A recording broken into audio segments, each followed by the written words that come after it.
जी अस्सलाम वालेकुम, आप देख रहे हैं जीवी नेटवर्क यूट्यूब चैनल। तो आपको नई अपडेट देते चले, यही वो पुल है जो बहुत मशहूर है, जो हुक्मरानों की तरफ से कहा जाता है कि जी चिनाब का पुल नहीं पार करने देंगे, ये कर देंगे वो कर देंगे। पहले इमरान खान की तरफ से कहा गया था, लेकिन वो तो अब रहा ही नहीं ना। खैर हमारे मीडिया मोहतरम ने कहा उसके बारे में तो बात ही नहीं ना करनी, वो तो अब रहा ही नहीं।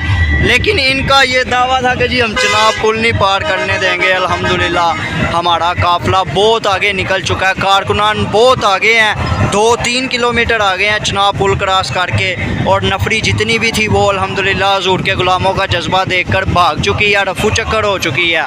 अल्हम्दुलिल्लाह हजूर के ग़ुलामों के जो जज्बे हैं वो चट्टानों की तरह हैं, इनके आगे कोई भी नहीं डर सकता। अल्हम्दुलिल्लाह इंशाअल्लाह ताला हमने फैज़ाबाद जाना है और इंशाअल्लाह ताला जाना है। आप देख सकते हैं हमने जो है वो चिनाब पुल क्रॉस कर लिया अल्हम्दुलिल्लाह।